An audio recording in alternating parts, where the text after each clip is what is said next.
Nakedly Examined Music needs your support. Please go to patreon.com/nakedlyexaminedmusic and sign up for a small recurring contribution to keep the music flowing. And using Patreon's feed of this podcast will ensure you never have to hear any commercials ever. Thanks! You're listening to Nakedly Examined Music, a podcast about songs and songwriters. My name is Mark Linsenmeyer. For more information about this podcast, please see nakedlyexaminedmusic.com. My guest for episode 101 is the cellist Alison Chesley, who plays under the moniker Helen Money. You're right now listening to New History by her old band Verbow. This is from the Whiteout album from 2000. We're going to be discussing two songs from her 2016 album Become Zero. First the title track and then Vanished Star. Then we'll look back a little bit to the 2013 Arriving Angels album and discuss the song Beautiful Friends. Finally, we're going to turn to one of her many collaborations. The song is called For My Father. It's credited to Jarboe and Helen Money from the album For My Father from 2015. For more information, check helenmoney.com. I will have played a little bit of New History by Verbow from Whiteout 2000 to get us started, but we're going to be focusing on your solo cello albums here. Do you want to give us a little background? I know you've recorded 4 of those. The first one was 2007, but you'd been going since 1994 or so with Jason and Alison that became Verbow. Tell us a little about that journey from playing in a duet in a rock band, Bob Mould producing, etc., to where you are now. It's kind of a long story. I mean, I first started playing with Jason in 93, I guess, when we put our first album out in 94 as a duo. At the same time, I was in grad school. I was kind of planning on going on to doctoral school and eventually teaching.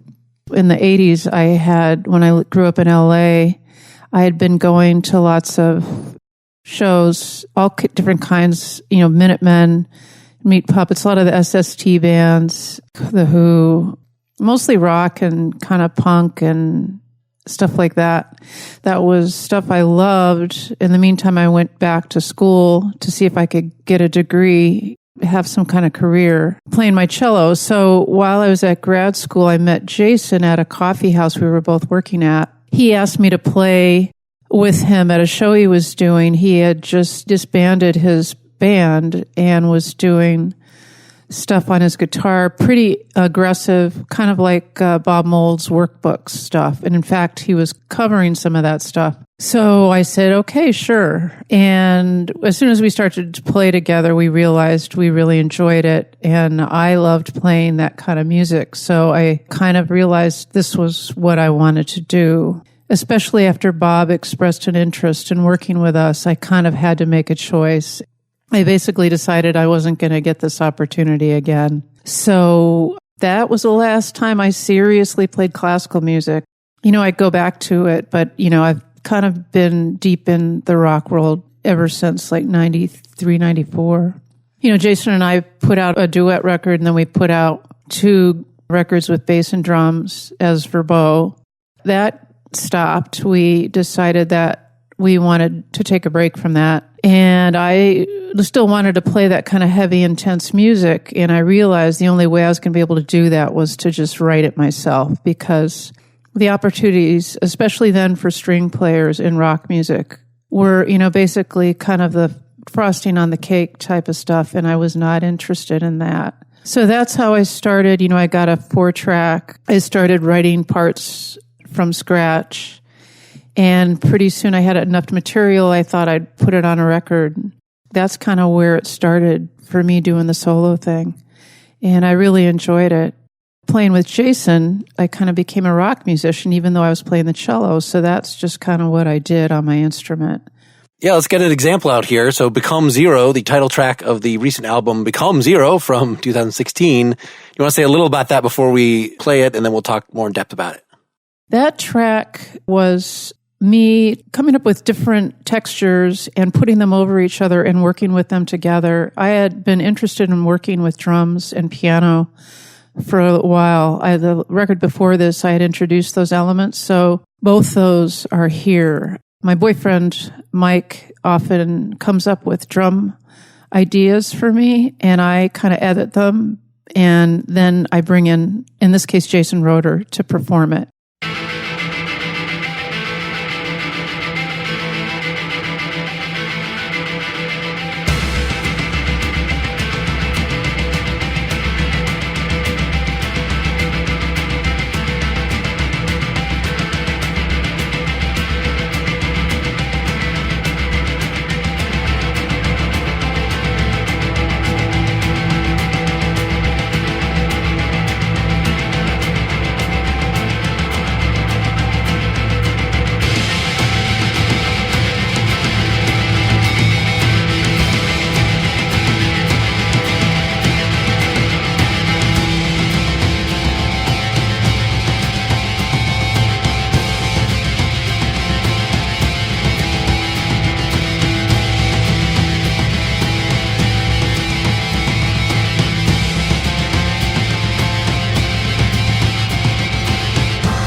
All right, so we got this kind of hard-driving, train-running riff that starts it off and that runs through the whole song. That was the genesis of it, was this riff, or tell a little how you're layering this, how you're putting these together. I think I came up with that riff. It's just really distorted. And then I came up with another element, and I just realized they worked together. And then I wrote a piano melody underneath. And then the drums, I knew I wanted drums on it. So that was more fitting the drums into what I already had. So it's a pretty simple song. Well, there's that time signature element. So, I mean, it's basically in 3. But then at this distortion part, it sounds like the drums are in 4/4.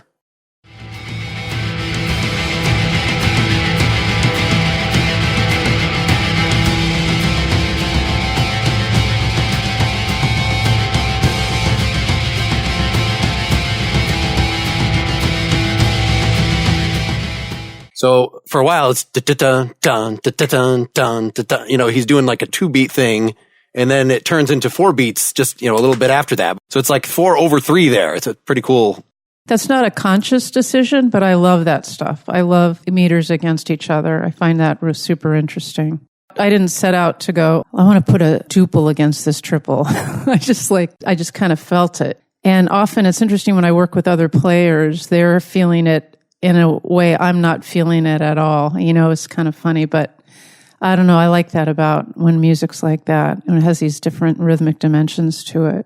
Well, it's a lot different if the beat is kind of slow like that, because then, the point is it's really in 1. I mean, it's bum, bum, bum, bum. And like, it doesn't really matter if the ultimate measure is you're turning around after 3 or you're turning after 4. Like, that's still in there. It's not like bum, bum, bum, bum, bum. It's not like you're throwing in, an eighth in there to screw things up and make it. You can still headbang through the whole thing, whatever time signature you want to think of it as.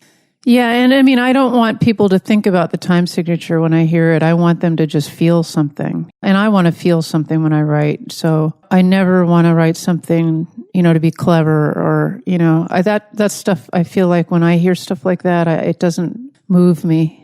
You've definitely got a dedication toward the drone. I think all 3 songs that we're playing today, the chord really doesn't change, which gives it some extra power that it's too heavy to change. It's too heavy to fundamentally move to the 5 or something. Like, it's got to just stay there. It's at least what it sounds like to me. Okay, cool. It's really interesting to hear you talk about stuff like that. Like I said, I don't think about it consciously. I like that song a lot. I feel like it's very intense and driving and unrelenting, and I like that about it. Yeah, let's talk a little about the layering. So just a little after that, 42 seconds in or so, you've got this. I'd written horns. Obviously, it's not horns, but it's another cello part that is engineered differently.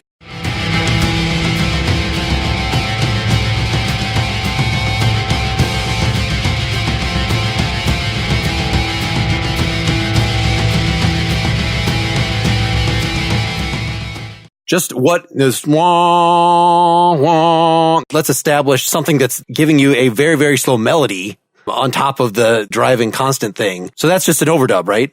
It might be the piano. It might be another. I've got 2 different distortions going on there and a delay. So I'm not sure what the one is that you're hearing, but there's a very slow piano melody that's going back and forth. I think that's right. Because, then the piano, becomes clearly piano later when more stuff drops out. But it's a very thick texture there. Are you thinking about how you're going to do this live? Or is this something you can create something like this using the looping that when I saw you live, you were doing a lot of delay pedal sort of looping. I could obviously see how in this one you could do and then set that going on a loop, and then that would free you up to play some of the variations. When I recorded that record, I thought about that. Like, how am I going to pull this off? And, my boyfriend, Mike, who's a really accomplished musician, and he's produced a lot of records, he's like, you know what? Just make a great record. And I think he's right. I figured it out, how to play it live. I mean, I thought I'm never going to be able to play that song live, and I figured it out. So I like playing songs that are minimal and that maybe I just write without using my software program. But I also think it's okay to kind of go for it and write something big. And then maybe when you perform it, it's just a little different. And some of the effects, so a minute and a half in, where the distorted cello drops out and you've got this drum-driven, it's like the reverb is a performer here.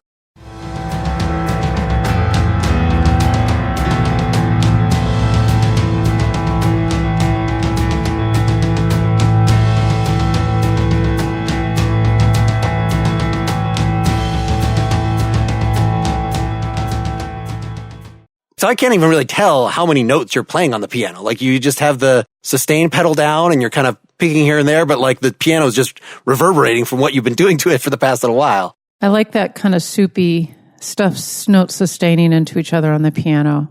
Are you thickening it more during the mix? You're like, that's not quite soupy enough. Let's crank the reverb up. I don't get down into the weeds as far as mixing. I know what I want this song to sound like, and I'm very particular about that. But like, for instance, Will is an amazing engineer and producer, and he was able to take like a sound like that and make it even more of what I wanted, what I was hearing in my head. So I don't tell him, hey, would you put some reverb on that? Or I like working with people that I can kind of trust and are coming from the same place as me, so I can kind of let them bring what they do to it, and we're both on the same page. So I'm good with getting down in the weeds with writing, and right now I like having the other person there to help me put it on a record, you know? I completely understand that in terms of how the instruments mix together. Let me play the very end of the song. So this is a definite, you made the compositional choice here. I'm going to have a fast stop, but the fact that you have got the reverb again there as an extra instrument, let's just hear how it goes here.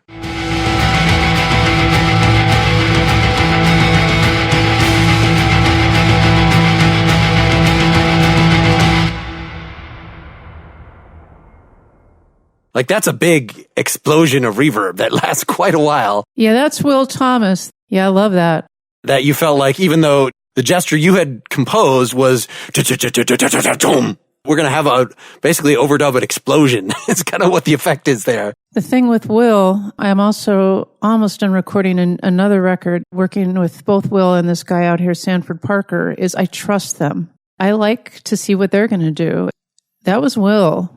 And I loved it. When I go in the studio, I go in knowing that the person who's going to help me produce the record has some ideas. They're going to bring themselves to it. Are some of the changes more radical? There's a song on this machine that I had suggested that you did not want to talk about. Was that because you did your part and then it went into the studio land and magic things happened to it that you weren't even involved with? No, I'm very much in control of all the parts, and I know what I want as far as how the structure of the song, how I want things to sound to a certain extent. But that song, I don't feel an attachment to it. I like it, but I don't feel like it doesn't evoke a real strong feeling in me. It's a cool song, but the other songs I'm more attached to and I have more feelings about. I also don't play that one live, really. So that's the reason I didn't want to really discuss it. I didn't feel like it would be as interesting to talk about. Let's get one of those that you were more attached to out here. Vanished Star, another one from the same album. There's, again, a drone of some sort, but it's played very differently. It's sort of a low bass rumble, sustained. The main cello is playing a very different role, a more traditionally cello-sounding role, as opposed to a 16th note wash of distortion and reverb that we heard in the first one. This one was really hard for me to figure out, and it just came together at the end before I even went into the studio when I was writing it. I think I came up with a bridge last, and I felt like once I had that, and actually the ending, then I felt like I had a song.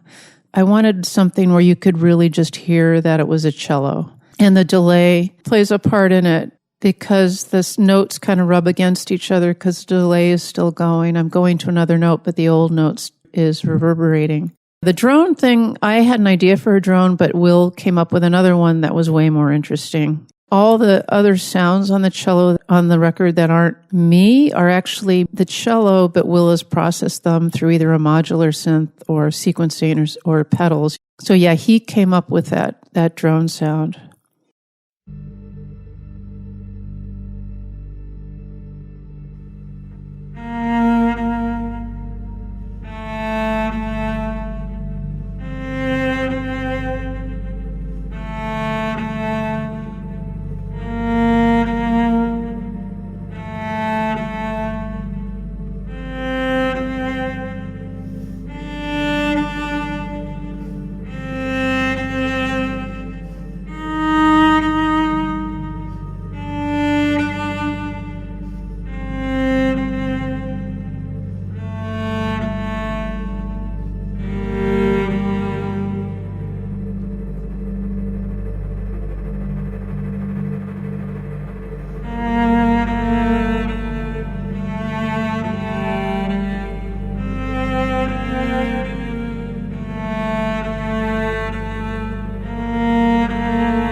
All right, so you got a very much more structured song, distinct parts that you've established the drone, you introduce this nice simple riff, then it becomes a duet later, and then it becomes a different kind of thing with, piano.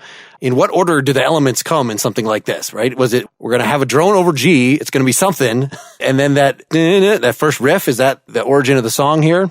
I think I probably came up with that drone. And when I write, I kind of just searching for sounds that evoke something in me, like a feeling or I'm like, oh, that's cool. I like that. So I probably came up with a drone, and then I just played around and I found a melody, that opening melody. And then I don't honestly remember how I came up with a bridge. When I was in Verbow, we were playing songs that were very structured, verse, chorus, bridge. So I kind of think that way a lot. I'm trying to write stuff that's not that way. I'm trying to get away from that a little bit. But this song would be an example of something like that.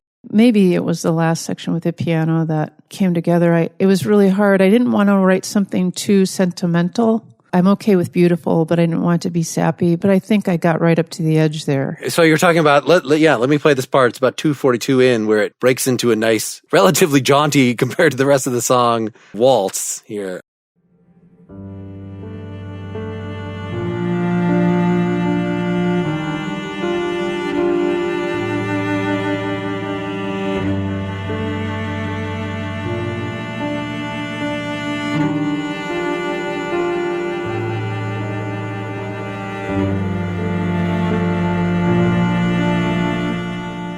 So that's the bridge you're referring to, where it gets very pretty.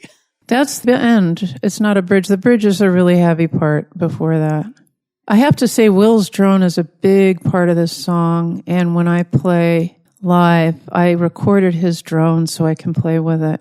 I think it really pulls the song together. It's not purely a drone, that there's some rhythm to it. And that was another one where, I was kind of counting like, okay, what is this drone? Let's just hear the very, very beginning here and turn it up loud.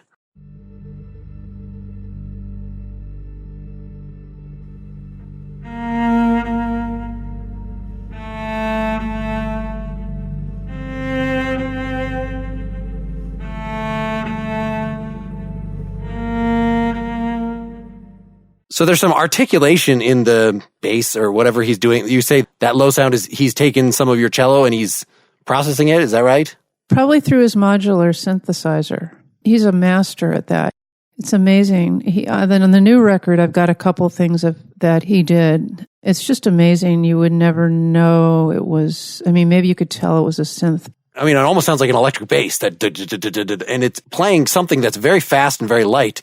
And it actually is, again, in 4/4, whereas then you come in and it's 1, 2, rest, 1, 2, so that you're doing a 3/4 thing right from the beginning. So we, again, have this interesting overlap there. Yeah, not a conscious decision, but I love how they fit together.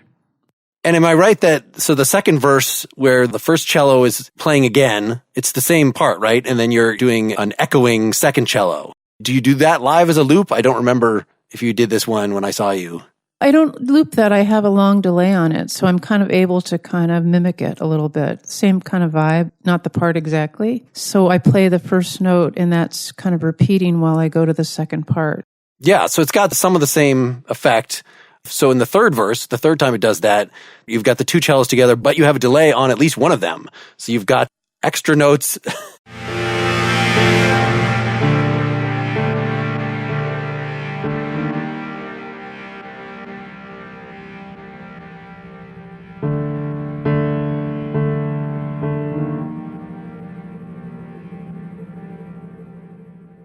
Well, that's not that. That's just that you've got the piano, everything is dropped out, that you've got this piano riff, while the instrument is the delay pedal that's been turned on the distorted cello that was going before. Is that what we're hearing? Is the after effects, or are you playing new notes there? Yeah. So you always write initially on cello, or do you write some of these on piano? I don't think anything on that record. I didn't start on piano. On the new record, I've got one song that's only piano. I don't know if that'll make the record, but usually I'll start it on the cello, usually. So was the piano just I'm in music school and everybody has to take piano in addition to your real instrument? Or was that something that you've been playing on since you were a kid as well?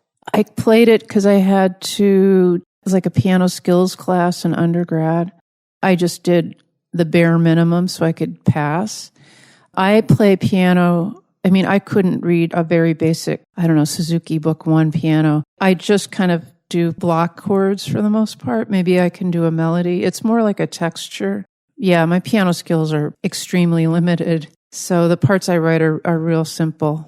That's convenient given your aesthetic that even the cello parts, you can play very fast and flowery stuff, but what you're shooting for is not that. Does it seem like if you're stuffing too many notes in one little area, then that's where it gets sappy or it loses the feeling, visceral thing that you seem to be going for throughout?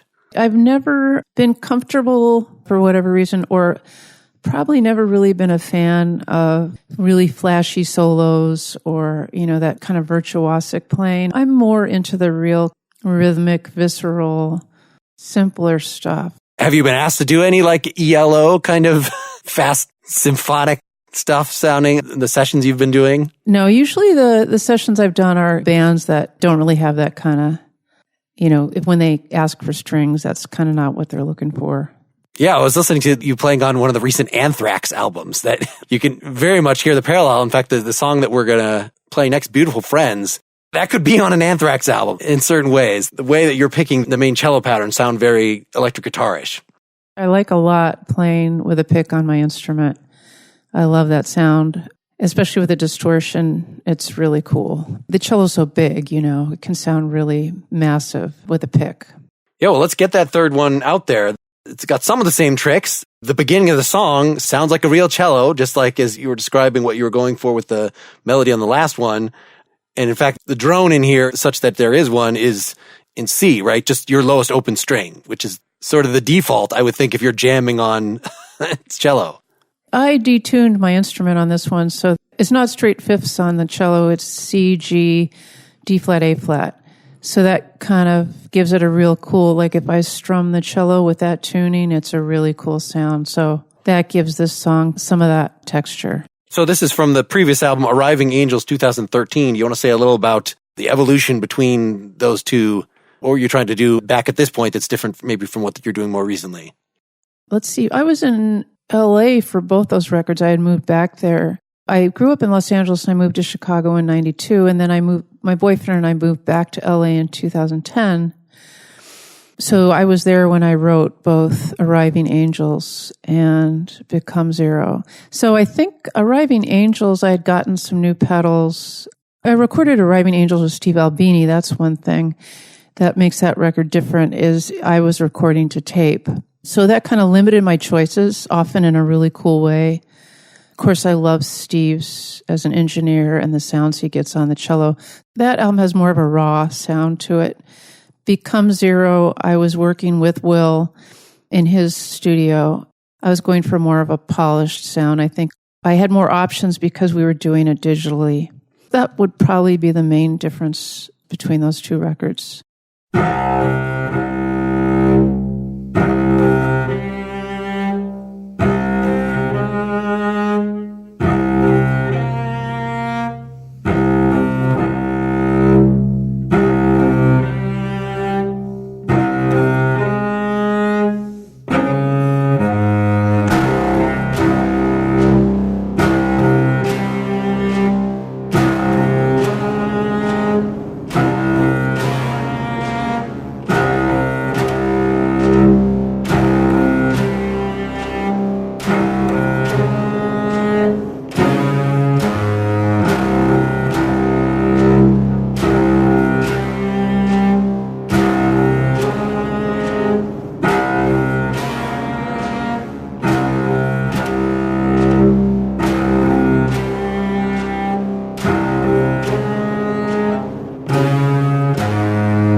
All right, so this one has quite a journey in it, almost 5 minutes long here.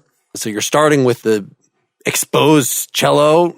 We're going to show this tuning that you do these little semi-arpeggiated parts, but then it goes several places. Drums come back. We have some really quite minimalist metal part that I was referring to where the drum is answering with its riff, but you're playing this riff for quite a while. Tell a little about the structure here. You actually have 3 minutes in, it slows down a little bit. So there's some definite movement here. Would something like this be based on an improvisation as you're writing it?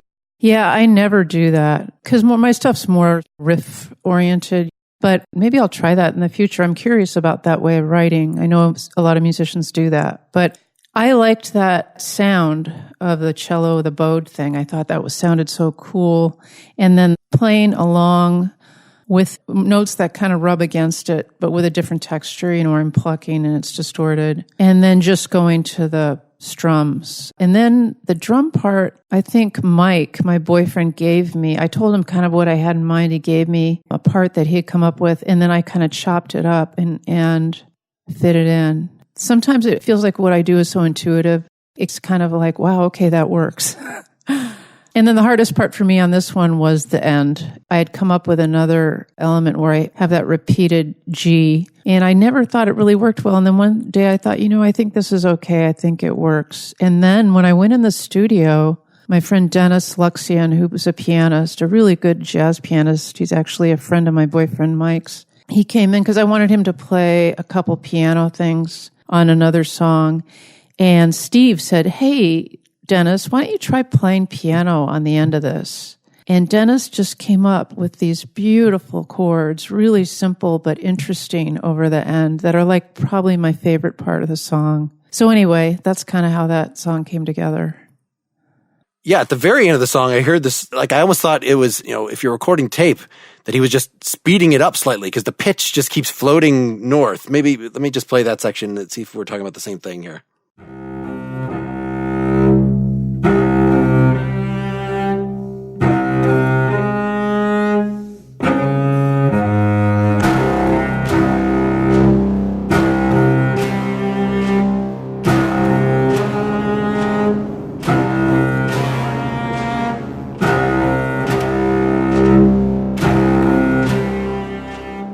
That's still just you, and this is not the piano foot through distortion or something. Actually, that's me. I'm just sliding my finger up the fretboard. Oh, okay. So it's much, much simpler than I thought. But just the fact that it has this reverb and stuff that, that creates it interesting just to end instead of just we're ending with bleakness. No, that we create this extra dissonance that you're sliding up a little bit that just sounds like it's going out of tune slightly, or, you're doing the tremolo bar there. Yeah, and the part I was talking about is earlier, you can actually hear Jason Roeder play some cymbals, and then the piano comes in with these chords over the end. That's the part I was referencing. There's piano in there that has similar distortion to you? No distortion, but he's just playing these really interesting chords over the end.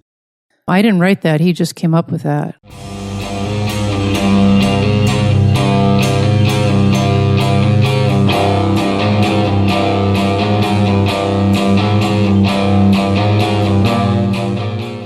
Oh, I see. Okay. It's mixed so subtly. It's just being used as a thickener, but it does add a nice little extra depth to add a few more notes in it. So much of this song is minimalist in the heavy metal sort of way that you're just going back between C and the tritone, the devil's note, the sharp fifth. For a while during that part, about 2 minutes in, it's really only the drums that are giving the variety here, that it's really, you're getting to this meditative state.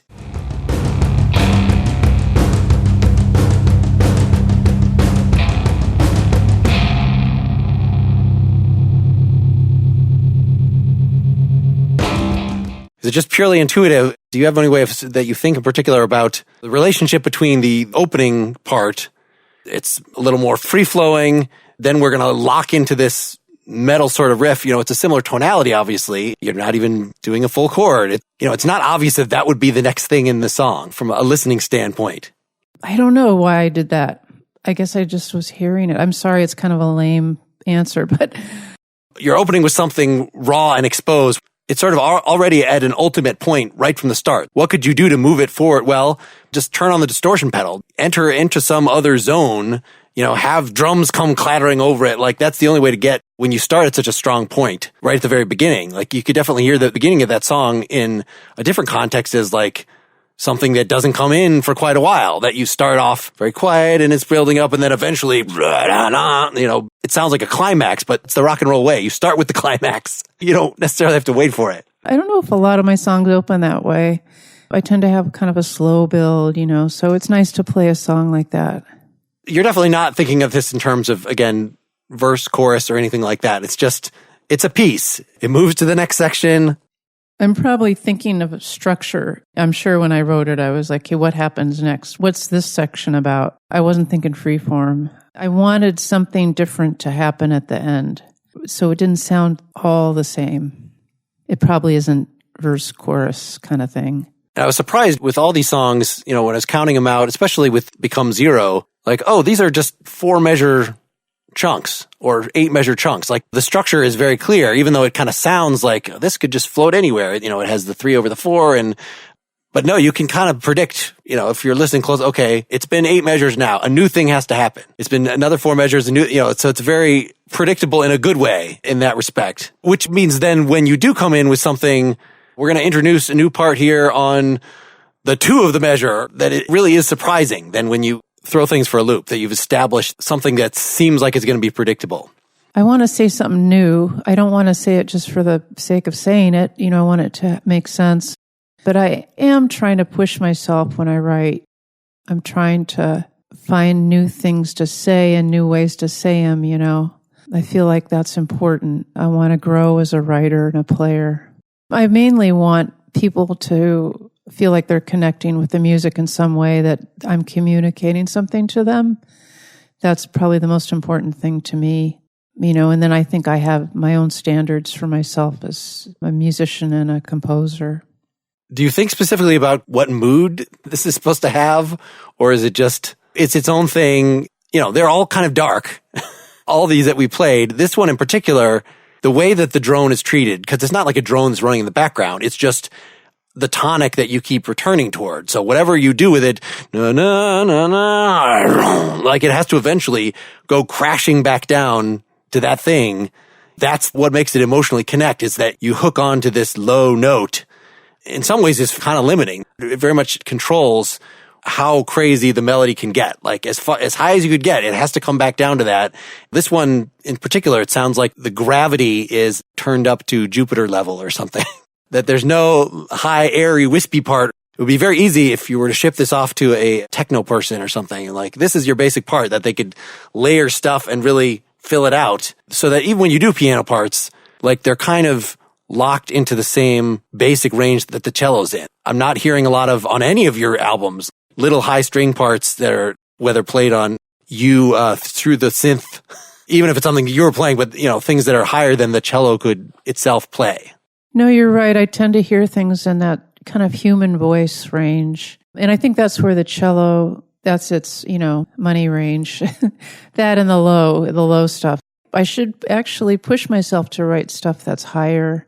There's actually one piece on the new record that Will wrote a beautiful modular part, and I wrote some very high stuff too. And that, it's very textural though. It's not a lot of moving notes. This might be a good way to transition to the last thing we're going to play. So I just wanted something to represent of the fact that you're not just playing solo now. Well, I know that in your Chicago days, it says on your wiki page that you're on over 100 albums on Poi Dog Pondering and many other bands here, Broken Social Scene. I did some string arrangement for the Russian Circles record. I played with a quartet on some 4 mono records already. Yeah. Taka's written, the guitar player wrote those parts. But, between Soma, which was John, I'm forgetting his last name now, in Tortoise, that was his studio, and then Steve Albini's Electrical, you had all these rock bands coming here. And so when they needed string players, I was fortunate enough to be one of the ones they asked. So, it's pretty great. It was a really special time. It's still going on to a certain extent, but not as much as it was then. Yeah, so we had an exception here that you did a whole duet album with Jarboe. So I was going to play the For My Father from the Jarboe and Helen Money album from 2015, which it starts off with you doing a 2-part cello thing, more or less, but then Oh, okay. So if we want something with high, that thickens up the texture, just add different players. Like that's, Yeah. So we've got very high vocals, this very reverby high keyboard part. And, this one, it's co-credited to the two of you, right? It's not just you being pulled on a session stuff. This is her song. She wrote it and I wrote to it. So, it really, that's nice. I wrote my parts basically to this one. So I was just trying to write something that fit into what her mood, the mood of the song, and her voice. All right, so we'll play that in a minute here. Just before we cut off here, can we sum up a little of what... So when I just saw you live earlier in March here, you had some fresh pieces that were very gimmick-free, right? Who knows what they'll look like when you get to recording them. I recall them being very raw and very pretty. Oh, yeah, thanks. And then we're doing a lot of the looping stuff, as well as some of the songs that we've heard here, that you have your pre-recorded piano and or drums. So the show did not get boring. There was a solo cello show.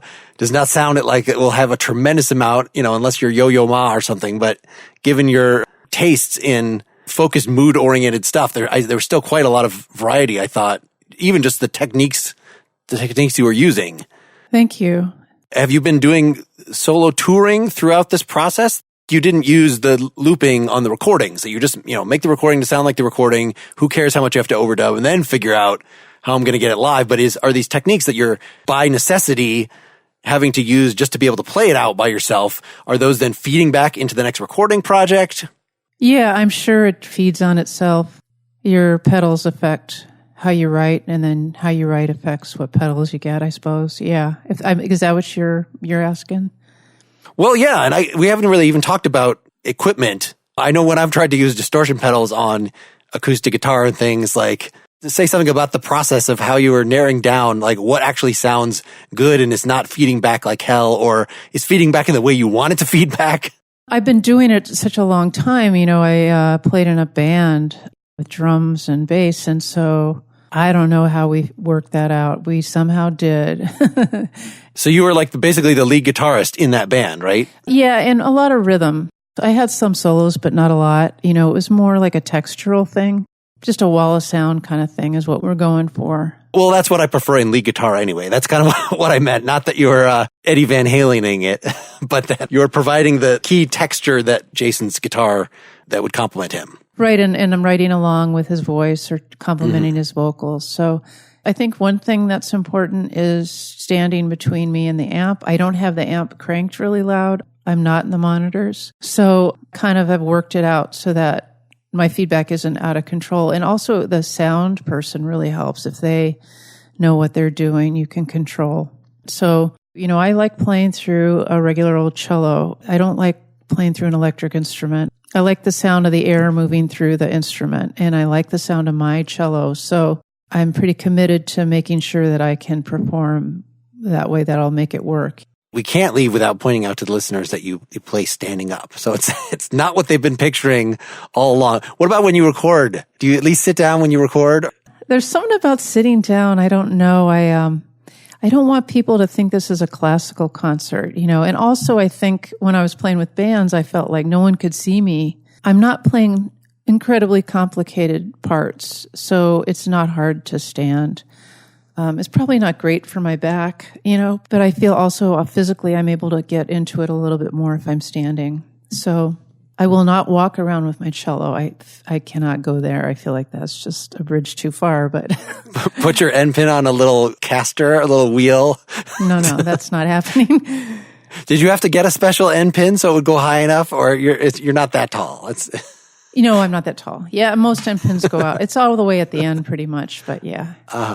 Well, neat. So yeah, is this Jarboe one we're about to play? Are you doing other collaborations, other things with singer-songwriter? Are you still doing that as a main part of your output, or are you mostly concentrating on your solo stuff? Mostly doing solo. I would like to at some point have other people to play with. It's hard though, at my level, and I'm very fortunate, but it's hard to get people to commit to tour with you, to even play shows with you. I feel like so many musicians are busy doing their own thing, So I want to bring people into what I'm doing to record for sure, and maybe do some live shows. But I think for the most part, I'm pretty content having it just be me. Well, I saw on your first album you wrote, one of the songs had the perhaps joking title, Political Song for Michael Jackson to Sing.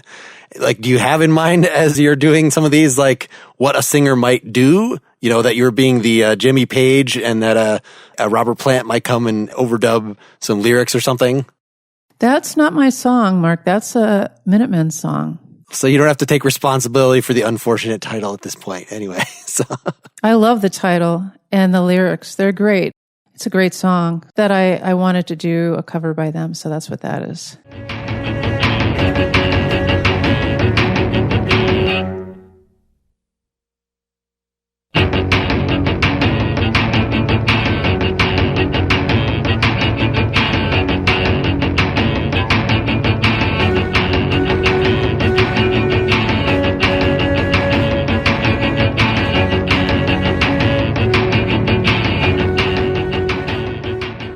Gotcha. I need to study my Minutemen slightly more. Oh, yeah. They were amazing. You know, the lead singer, D. Boone, unfortunately, he died a while ago. But yeah, it was a trio. They were amazing. And they were from San Pedro. So in the 80s, when I was going to shows, they were playing out a lot. So I got to see them live quite a bit. They were so unique in what they did. And what they did was so powerful. They were just themselves. Like, I've never seen anyone else like them. So, yeah, I have a lot of respect for what they did. Well, thank you so much for your time. Thank you, Mark. Thank you so much. All right, here's For My Father by Jarboe and Helen Money. So long.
justice perish. Embrace amnesty.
Thanks so much to Alison. Very interesting stuff, and she's played with a lot of very, very cool musicians. I'll put up links to some of her many studio projects and collaborations in the blog post accompanying this at nakedlyexaminedmusic.com. My next interview will be with John Andrew Frederick, who has long fronted a band called The Black Watch. Very cool songs in the tradition of The Cure and The Church. Nice guitar textures. If you enjoy this podcast, I hope you'll support us. Check out patreon.com/nakedlyexaminedmusic. I hope you've been having a good summer. I took more than a month off in my release schedule here, partially because I've launched a third podcast called Pretty Much Pop. It covers all things entertainment. So if you want to hear me and some friends talk about TV shows and eventually music, we'll even get some Nakedly Examined Music guests on there. But I'm very excited about that project. Check it out at prettymuchpop.com. I do have 3 other interviews for this podcast already recorded and another scheduled, but the release schedule may remain somewhat sporadic until I can get consistent advertising or until many, many more of you support us on Patreon. Thanks so much for listening. Feel free to reach out to me at mark@nakedlyexaminedmusic.com. As an outro here, I'm going to play another chunk of Political Song from Michael Jackson to Sing. That's that Minutemen cover from her 2009 solo album In Tune. Keep on musicking. Until next time, this is Mark Linsenmeyer signing off.